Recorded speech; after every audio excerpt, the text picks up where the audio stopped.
اس لیے جو سارے قرآن کریم کی فضیلت اور اہمیت ہے وہ تنہا سورہ فاتحہ کی ہے۔ اسی لیے اس سورہ فاتحہ کے بہت سارے نام ہیں، ان ناموں میں سے ایک نام ہے ام الکتاب، قرآن کریم کی ماں، اور ایک نام ہے سورۃ الشفا۔ سورہ فاتحہ شفا ہے، ہر بیماری کی شفا ہے، سورہ فاتحہ میں ہر بیماری کی شفا ہے۔ لیکن ہر بیماری کی شفا کس طرح ہے، اس کے استعمال کا طریقہ کیا ہے، وہ بیماری کے اعتبار سے الگ الگ ہوگا، اور وہ بیماری کے اعتبار سے کیا طریقے الگ الگ ہیں وہ حکیم صاحب بتائیں گے۔ حکیم صاحب یعنی بڑے علماء جو اس فن کو جانتے ہیں، وہ طریقہ بتائیں گے کہ تمہیں اس بیماری میں سورہ فاتحہ اس طرح استعمال کرنی ہے تو شفا ہو جائے گی۔ کوئی ایک متعین طریقہ نہیں ہے، اور ایک عام طریقہ یہ ہے کہ سورہ فاتحہ کو پڑھ کر کے دم کرو، اور دم کا مطلب یہ ہے کہ اس طرح سے پھونکو کہ ہوا کے ساتھ ہلکے ہلکے تھوک کے ذرے بھی جائیں۔ اگر صرف ہوا جائے گی فائدہ نہیں ہوگا۔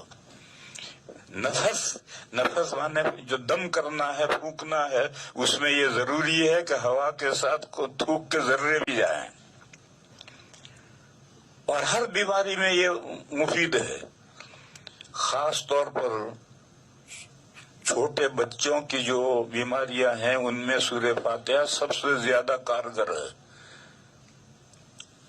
لیکن میں نے بتایا کہ سورہ فاتحہ سے کام لینے کے لیے طریقے مختلف ہیں، اور وہ طریقے اہل علم جانتے ہیں، اور وہ ان طریقوں کے مطابق بتائیں گے تو اس سے فائدہ ہوگا، اور دوسری صورتوں میں فائدہ کم ہوگا۔ مثال دوں میں، میرے پاس میں ایک بھائی بیٹھے ہوئے ہیں، ان کا بچہ جب حفظ کرتا تھا تو دماغ کمزور تھا، ایک صفحہ بھی وہ قرآن پاک کا یاد نہیں کر پاتا تھا۔ تو بامبے میں جامع مسجد میں مولانا شوکت صاحب رحمت اللہ علیہ تھے، ان کے پاس وہ گئے بچے کو لے کر، اور ان سے جا کر کہا کہ حضرت یہ بچہ جو ہے یہ حفظ کرنے بٹھایا ہے مگر بہت کمزور ہے اور ایک صفحہ بھی حفظ نہیں کر پاتا ہے۔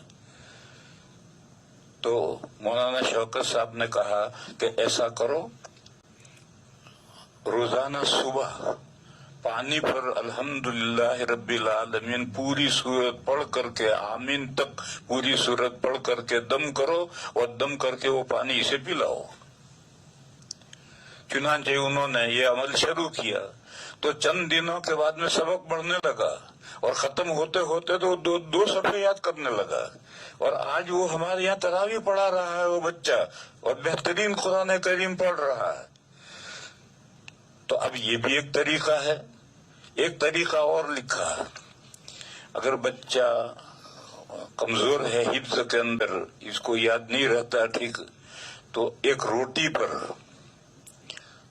زعفران، مشک اور زعفران ملا کر کے اس کی سیاہی بناؤ، اور ایک روٹی پر پوری سورہ فاتحہ وللضالین آمین تک لکھ کر کے صبح ناشتے میں بچے کو کھلا دو 40 دن پابندی سے، اس کی وہ کمزوری دور ہو جائے گی۔ حدیث شریف میں ایک قصہ ہے، ایک سریہ، چند صحابہ کہیں جا رہے تھے۔ اس زمانے کا طریقہ یہ تھا کہ جب بڑا لشکر چلتا تھا تب تو رسد ساتھ میں لے کر چلتا تھا، لیکن چھوٹے 5-10 آدمیوں کا جو سریہ ہوتا تھا وہ رسد لے کر نہیں چلتا تھا، بلکہ راستے میں جو قبیلے آتے تھے وہ ایک وقت کی دعوت کرتے تھے ان کی، اور دعوت نہ کریں تو رسد بیچیں گے اور خرید کر کے پکا کر کھائیں گے۔ تو یہ سریہ ایک